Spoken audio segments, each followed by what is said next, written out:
Good morning. Listen to this, Jesus said. One day a farmer went out to scatter seed. As they were scattering seed, some fell on the path, and birds came and ate it. Other seed fell on rocky ground, where the soil was shallow. They sprouted immediately because the soil wasn't deep. But when the sun came up, it scorched the plants, and they dried up because they had no roots. Other seed fell among thorny plants. The thorny plants grew and choked out the seeds, and they produced nothing.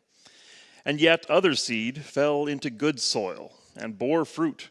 Upon growing and increasing, the seed produced in one case a yield of 30 to 1, in another case a yield of 60 to 1, and in another case a yield of 100 to 1. And Jesus said, "Whoever has ears to listen should pay attention." Is that a corn pun there, Jesus? Ears to listen? They're better when you explain them. As a farm kid, this parable always bugged me because this farmer, come on now, scattering seeds? Seed is a valuable commodity. Even back in the 80s, we had precision pneumatic seed drills. You know how a seed drill works? One blade in front of each row creates a little furrow in the soil. And then the fertilizer goes in the furrow, and another blade comes along and buries the fertilizer. And then the seed knife comes behind that, placing the individual seed on top of the fertilizer, precision spacing between each seed, and then a packing wheel goes along behind to close the soil back up and press it down with just the right amount of pressure. Each row of the drill is pressured by a hydraulic cylinder to control the depth and the pressure for exact penetration and seed placement and packing. It's all controlled, precision, optimized, even as the 300 horsepower tractor pulls the seed drill through the field at speed. Or you could just, scatter seeds willy-nilly and hope for the best. Even without modern technology, this guy, anybody can see that scattering seed on the path, on the rocks, and in the weeds, it's gonna be wasted. The parable of the suboptimal farmer, it should be called. And yet, Jesus doesn't criticize the farmer. He actually is the farmer in the explanation of the metaphor that he gives later. He's just speaking to the crowd. He's putting it out there. Some will listen and grow, but the majority are going to walk away unchanged. I know that's not the direct emphasis that Jesus puts on this parable in his explanation, but I'm still struck by this image of Jesus the Christ out there scattering seeds in all directions, knowing that the seeds, many of them, aren't going to take root, but putting them out there anyway. Jesus is the suboptimal farmer. His hands are open. His words go wherever they will. He's not tied to a particular outcome. He hasn't done focus studies to find his ideal audience. There are many ways, many people before him, each one seeded with possibility. Sometimes that doesn't work out. And sometimes seeds streams in the wilderness. Look, I'm doing a new thing, and now it sprouts up. Don't miss it. The realm of God might just pop up where you least expect it. Today's theme is one some of you have been thinking about since the very beginning of this season of Dancing with Doom. What can we do about doom? What's the plan? What are our next steps? I'm with you. Talking about doom feels like a call to action. It's invitation to problem solving and preparation, and I am all about that stuff. Thoughts of what if run through my head all day long. Let's make a plan for every possible scenario. So first, a reminder to me, and perhaps some of you, that the plans and next steps I'm going to talk about today don't supersede anything that has come before. Where we've been in July and throughout August, that stuff was not just preamble. We still need to deal with all of it, confronting our denial, feeling the grief and anxiety, slowing down to appreciate the goodness of what is, cultivating hope, listening to the voices of wisdom around us, seeing ourselves in context of the whole. All of that stuff still matters. And if we don't do that work very well, our plans, our problem solving probably won't amount to very much. This sermon is coming late in the series because there is a whole lot that comes before it. and we need to be intentional about those primary steps. And, disclaimer number 2, now that we're here, I need to remind myself that the goal of any action plan is not to prevent doom, because that's just not possible, and it's not healthy. I said a lot about that previously, so this is just a reminder. Collapse is part of this fundamental cycle of life and of the universe. There's a lot that we can and should do, I think, to shape the collapse and shape our shared experiences of doom. And at the same time, collapse itself is inevitable. It's even a healthy part of this complete breakfast. Further, the primary goal is not survival. I want to survive, but I'm gonna go, sooner or later, doom or otherwise. And I'm not trying to just last as long as I possibly can. I'm trying to be myself, my chosen self, the person that God has made and called me to be. I want to be that person, come what may. Likewise, I'm not all that invested in the outcome of the survival of the human species. I love humanity, not rooting against us, not cheering for our destruction. I'm just saying that my priority is process over outcome, because it is possible to survive as a species but actually lose our humanity along the journey. And again, I want us to be who we are, truly human, in the way of Jesus, the Christ, throughout doom and beyond, whatever that looks like. Because it's not about me, it's about this whole thing of which I am a part, the body of Christ. So I'm not trying to prevent doom or fix the climate crisis, which is good because that's so far beyond me anyway. And I'm not trying to survive at all costs. What I am trying to do is to shape my response to doom, to hold my posture within doom, so that I can be the person that I want to be, even through the worst of it.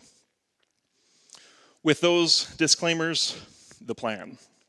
In the words of Brian McLaren and friends, the way forward is multiple routes to multiple safe landings. The language of safe landings comes from the World Climate Research Program. They are using the metaphor of a lighthouse to guide scientific and sociological research that is focused on the needs after the storm. What do we want from our ecosystems and communities after collapse? And then what do we do now that will shine the light, that will help us to get to those safer shores? Because the climate is in crisis already. So the goal is, again, not prevention, but harm reduction. For example, one of the working groups of the Safe Landings Project is focused on water systems. They're looking at how the water cycle is being affected in various places. Glaciers, rainforests, prairies, all of that is impacted differently. And how is that likely to change over time at various rates of global temperature increase? So they're modeling all of that to the best of their abilities and then connecting physical sciences with human systems like water management, irrigation, etc. They're gathering the information that we need to build systems now that will work in future conditions. Awesome. No idea how any of that works, but I'm glad that smart people are working on that. We will need water in the future, and that is a safer landing worth working towards. So what kind of life do we want for people, for creatures of all species on the other side of the storm? And then how do we build lighthouses that will get us to those preferred destinations? I love the title of a book by John Michael Greer, Collapse Now and Avoid the Rush.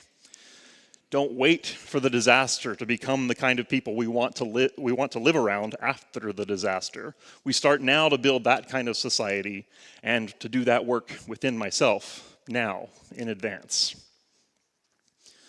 The second part of the goal then is multiplicity, plurality, many routes to many safer landings. Scattering seeds, if you will, because we really have no idea what is coming, and because whatever comes will likely affect people differently in different circumstances. I don't have to tell you this. You lived through the COVID pandemic. That was a relatively slow developing crisis. From January to March 2020, we watched it getting closer to us. And when it got here, we still weren't ready for it at all, not the reality. Because how could we have known it was different here than it was elsewhere? It was different from household to household. The doom of the climate crisis is way more complex than that. There's so many factors, each of them a moving target, each dependent on all the others, each impacting different locales in different ways. Will it be drought that brings doom to Saskatoon? Or fires, or floods, trade wars, or oil wars, or nuclear war? We don't know. And so we plan as though we don't know. We plan knowing that we will get most of it wrong. We build flexibility into our expectations and our systems. We devote resources to listening and learning as we go. We do the things that will strengthen us now and in an uncertain future. And whenever possible, we choose many ways over one way. I love how Cameron Trimble says it. You can always have your way if you have enough ways. Cameron Trimble is a pilot, and she compares the future to flying a plane through a storm. The tighter you hold the control stick, the more that you restrict the airplane's aerodynamics, and that will make it more likely that you will send the plane into a tailspin. Rather than tightly grasping at single solutions to help us regain a feeling of control, we need to loosen up our imagination so we can imagine multiple ways through the turbulence, multiple routes to multiple safe landings. When the going gets rough, fly loose. So that's the goal. Many ways to safer landings. Scattering seeds, knowing that many won't come to much, and trusting that some will help us to flourish. Okay, enough preaching. Time to workshop a few practical ideas.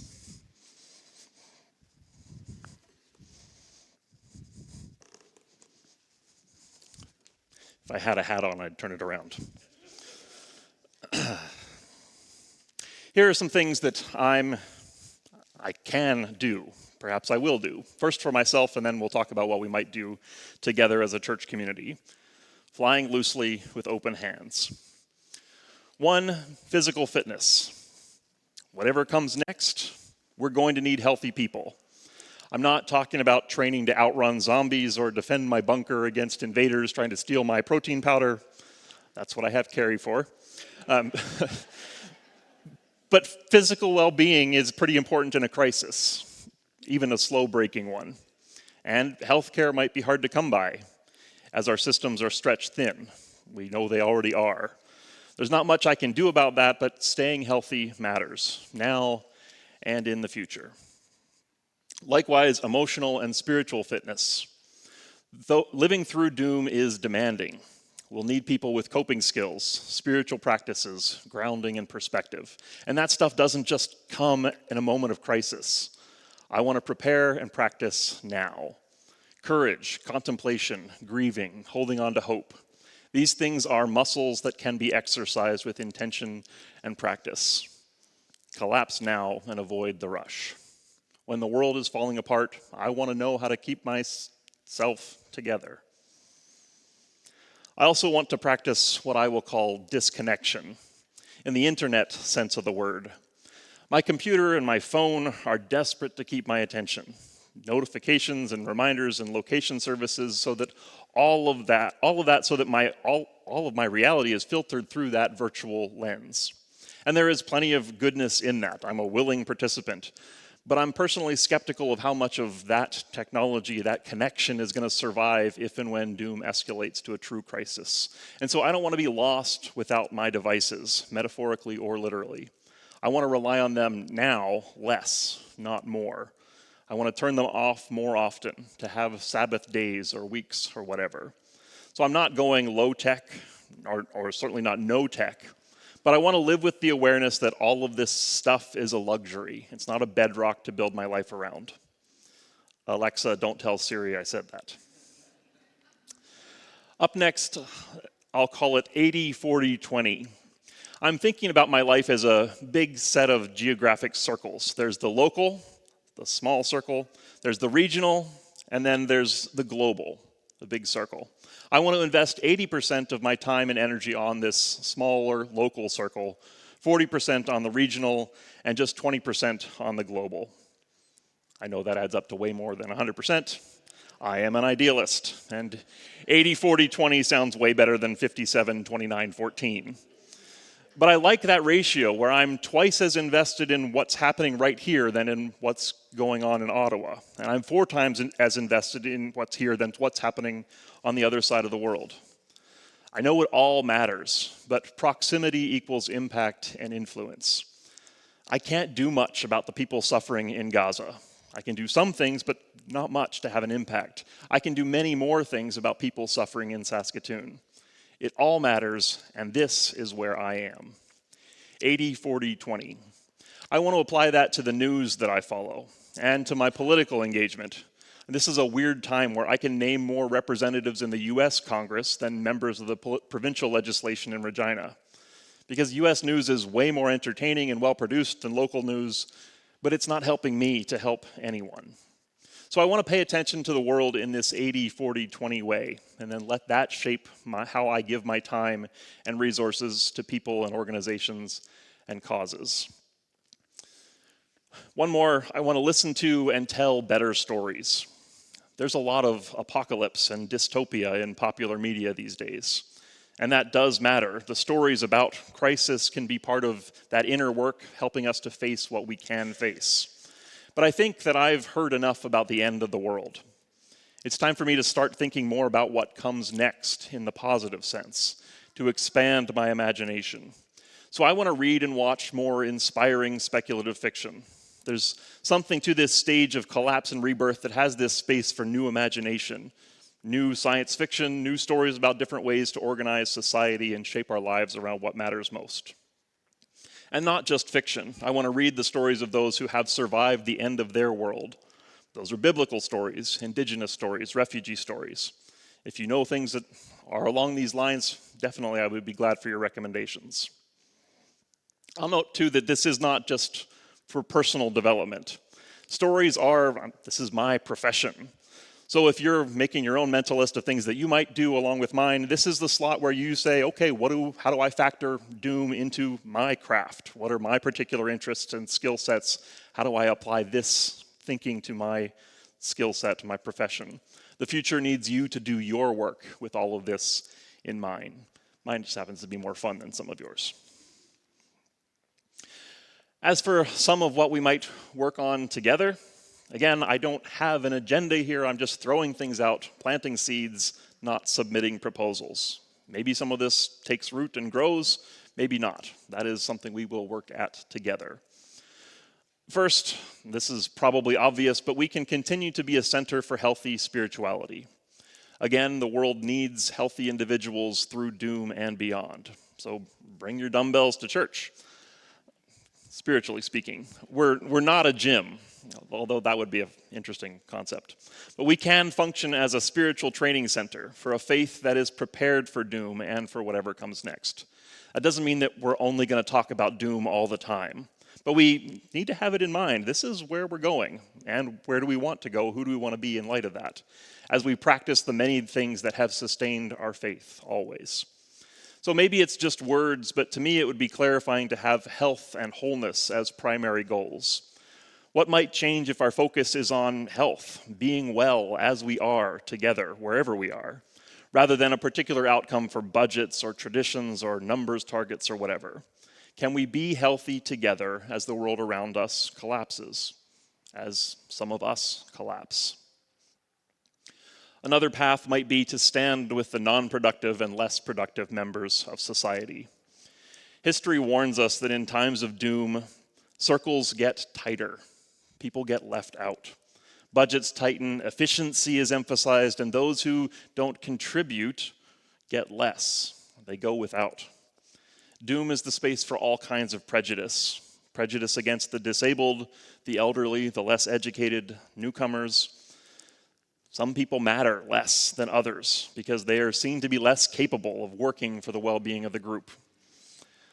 Likewise, doom is the space for all kinds of scapegoating. Well, those people, they're the ones that are causing our collapse. They're making things worse, whoever they are, the ethnic minorities, the LGBTQ community, low-income communities, and so on.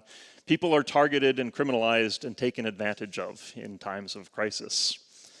This is already in progress. These communities are the first to have government services taken away when the economy falters.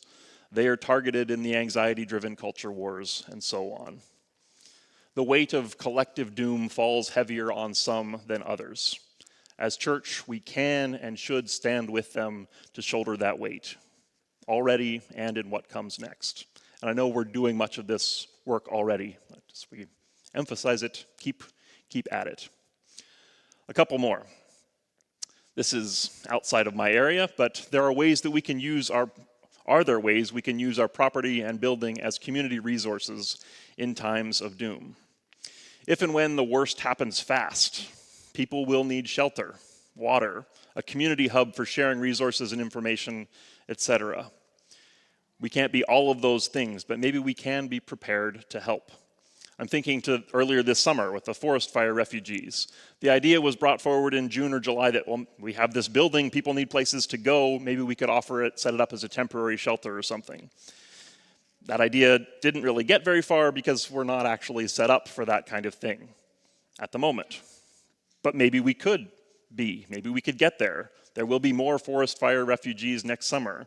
Can we be ready to help them now so that we'll be prepared later? I don't know what exactly that would take. Maybe adding bathrooms, upgrading our kitchen capacity, arranging our vacation schedules to make volunteering a priority. I don't know. But if we choose to do this, we could use this space very well to be very helpful to our community. At the very least, we can make our decisions about the building, about our budgets and what we're upgrading and how we're maintaining things, all of that stuff. We can do that with this doom resilience in mind. How can our building be a community resource now and in the uncertain future? Another one, preparing for offline connections. Within our congregation, how would we reach out to each other if and when our digital connections fail? How do we connect if our internet stops functioning? I would like to think that's overly dramatic, but, well, I lost power at my house the other night for just a couple of hours, and, well, now what do I do? I don't know what to do. I can't find a book, I don't know. It was fine, but imagine, it doesn't take much, if that was a couple of days, let alone a couple of weeks. We don't have a landline. Your phone numbers and addresses, they're all in my phone. That battery doesn't last forever. Electricity, internet, gasoline, all those things that get us together, those systems are more fragile than we would like. Guess I'm jumping on my bike and knocking on doors until I find you all. What is the plan? Do we need a plan? Remember phone trees? Some kind of buddy system? It's not an exaggeration to say that during the last crisis, during COVID, our church community was essential to our well-being for many of us. We don't know what the next crisis might look like, but I want to be able to reach you. So unless we come up with something better, I guess you just look for my smoke signals. And not just the church, but all of the circles that mean so much to us. Our suburban myth here that we live in says, oh, we can spread out. It's easy to get places. We have easy transportation. It's easy to stay in touch with people. Now it is. My understanding of doom suggests that we can't take those things for granted. Maybe we should start living a little closer together. Practice staying in touch in analog ways. Just saying. Along those lines, there is a piece of being aware of doom that pushes back against the trends to automate and digitize everything. Can I clean my clothes or cook a meal without paying a monthly subscription fee so that my smart appliances can update via the Samsung app on my phone?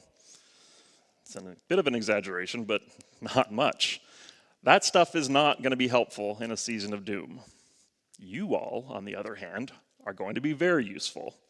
I look at the garden across the parking lot. I don't know how to grow food like that. I definitely don't know what to do with food and how to make it last through the winter. And that doesn't matter right now. There's a grocery store 5 minutes away. But it's easy to imagine a scenario where all those skills might be pretty useful. How can we share and practice sustainable, low-tech skills within our community? I'll teach you to pray, you teach me how to make clothes. I don't know. We can learn anything we need to right now on YouTube, for now. My money is on humans lasting longer than YouTube. One more. I think my 80-40-20 framework can apply to church as well. I am very glad to be part of this big, wide, global church, and we do have responsibility to extend our care around the world. And the shared identity and values of Mennonite Church Canada and Mennonite Church Saskatchewan matter. Those things depend on our engagement for sure. And again, those things are too distant, too easy to slough off sometimes. This is where we are. This is our area of influence, our neighborhood, our community. Even in a global disaster, doom is going to be a local experience unique to this particular place and time. So how do we go through doom in community as a church with the people around us? I love how Lizzie is already leading us in these directions with local connections to Wildwood School, other churches and organizations in our neighborhood. Lizzie is great at noticing these things and saying, hey, I want to meet that person. How do we get connected? I think our awareness of doom invites us to lean into those local partnerships. This is where our attention and resources will have the greatest impact. That's my sense anyway. I look forward to exploring more of that together this fall. 80, 40, 20. Maybe I should add math to the basic list of basic skills that I need to acquire. Those are some of my ideas. I hope that my scattered thoughts have sparked some of your own. I would love to continue this conversation. And if you would like to discuss, we are gathering some of us this evening to share ideas and perhaps talk about what might come next. So that's tonight, 7 o'clock. We will meet out in the lobby beside the LED fireplace. No subscription required. Just show up 7 o'clock. Sometimes there's treats, sometimes there's not. If you can't make it to that conversation, the weekly emails that are sent out, the congregational emails have had a link lately to a PDF from Brian McLaren with a list of places to start in making your own plans. So you can check that out as well. Okay, back to the preaching.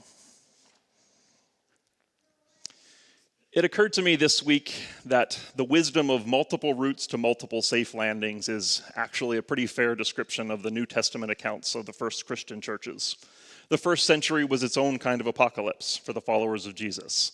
They were disoriented, scapegoated, forced to scatter, pushed away from their spiritual and literal homes. So there was rebirth, for sure, Pentecost, the Spirit, but they were right in that liminal space partway between collapse and renewal, living on the edge. And what kept them going, what emerged from that storm, was not a single set way, not one single holy book, but a collection of scriptures. 4 gospel stories on the life of Jesus, retelling the same story in different contexts. 21 epistles, letters written to different communities with different authors and different purposes. Not one single set of commands or #one true way, but multiple images of diverse local churches in progress. A vision of what is possible, a unifying story and values with an ongoing conversation about what it means and how to live it out. The New Testament doesn't come to conclusions, it offers community and invites us into that conversation. And somehow the Spirit of God is in the center of it all. We are not the first ones here. God is always scattering seeds. Some fade and some flourish. And this has always been the story. As Michael Franti sings it, there's a billion different people doing a billion different things to make a billion places better today. In Facing the Climate Crisis, Brian McLaren writes, we should expect 1,000 plans that must be adjusted 10,000 times as we change in a million ways and as our context changes in a million ways year by year.